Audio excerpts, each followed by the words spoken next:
reinforcing that whole idea about doing the minimum to get the best return. So I'm not wasting my time doing stuff that gives me slight incremental improvements. I'd rather do a little bit to get a lot back than do a whole lot to get a little bit more than the efficient kind of way forward. So if that makes sense, I hope that makes sense. So it's like it's not so much being lazy, but it's more just not having to push so hard to get a slightly better return than the approach I want to take.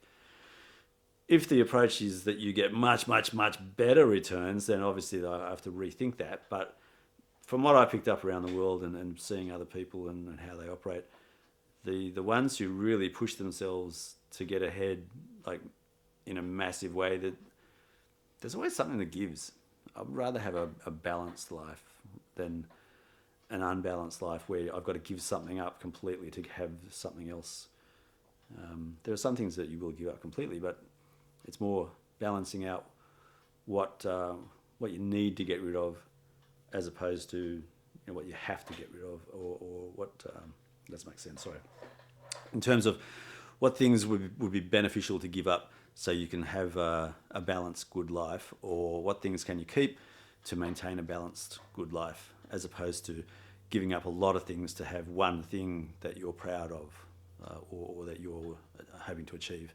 So, for example, it might be money. So you might give up relationships and friendships so that you can reach some financial goal, and then so I don't want to do that. I'd rather have good friendships and good relationships, and then maybe get slightly less income or return on investment, but have a balanced life where I've got good friends and I've got a good lifestyle, as opposed to an outstanding lifestyle but fewer friends, so to speak. So so I hope that explains in some detail why I've set this channel up, and to see who resonates with that and who would like to join me in the journey, I guess. The good thing about what's happening in the world with COVID, etc., is that it's evident we don't need to actually physically meet people now. We can do things online, we can do things with Zoom or Teams or whatever it might be. So the technology is there serving us quite well now. So this kind of a forum could be opened up to guys all over the world, and it'd be really interesting to see European men, North American men, the Oceania men, comparing notes and seeing where the common denominators are, and where differences are as well. Because I got the impression that men all around the world are basically built the same and have the same basic thoughts and ideas around what's a masculine trait, what's not a masculine trait. And it'd be really good to discover and I guess encourage men around the world to be the best they can, learn from each other, and see if we can make it a better planet. There's a lot we can learn from women. There's a lot we can learn about women. There's a lot we can learn from other men and about men as well, and try and optimize, I guess, our lives based on the discussions we could have. So that's, I think that's kind of touching on most of the points that I wanted to make around why the channel has been created.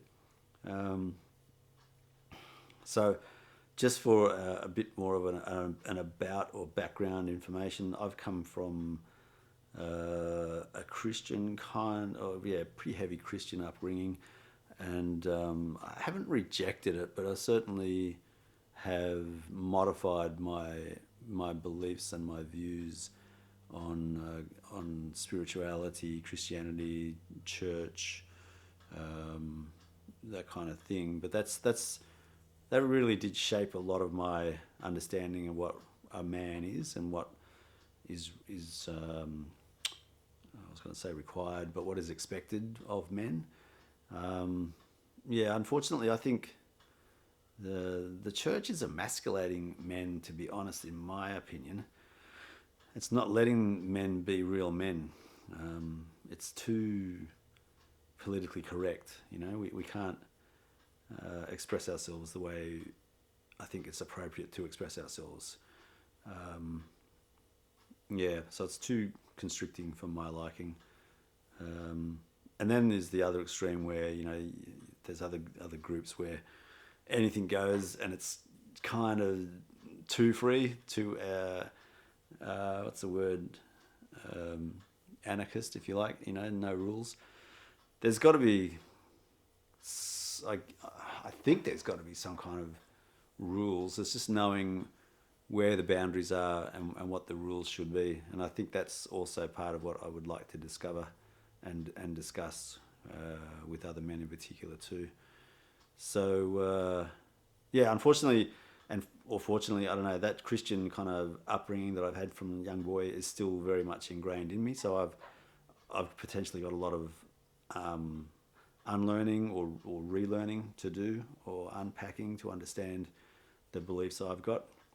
But that's part of the fun, I think. Yeah, yeah. So yeah, so we'll see. Let's see how it unfolds. It might be that the channel does nothing at all, and I just fold it in 6 months anyway. So we'll see. But it'd be interesting to see if if there are other men out there who would want to discuss or and investigate a good way forward to live as men, because I think we're trending in the wrong direction. I think, yeah, I don't think we're actually doing it right. As what I mean by doing it right is living authentic, honest, true lives, not to others, just to ourselves. I'm finding that kind of there's three things that I'm adhering to more and more now, which is just being loving, being honest, and being trustworthy. And they're all to do with being honest to myself, loving myself, and being trustworthy to myself. That's where I'm seeing the best transition, the best way to make change in my life is to apply those three principles to how I treat myself and how I set the expectations and the motivations and the goals, I guess, for my life is to be loving towards myself, honest towards myself, trustworthy towards myself, and then that kind of pours out into my life and interactions with others as well. And I'm finding that's serving me quite well for the last 1 to 2 years. It's interesting though that those aspects they seem to be kind of baked in with the Christian understanding as well. But what I find is the Christian ideal and what actually plays out in Christian men's lives are totally different most of the time. And it's not picking on just Christian men. It's I think that's across society, men in general. Like I said before, we're emotional beings, so we often do things that do not make logical sense. But where effort is put in, where men try to be logical and try to understand the basics and first principles, thinking of why am I acting or doing or saying this thing, it often gets down to kind of disparity, I guess, between what our thinking is, what our emotions are, what our fears are, and what our expectations are in particular.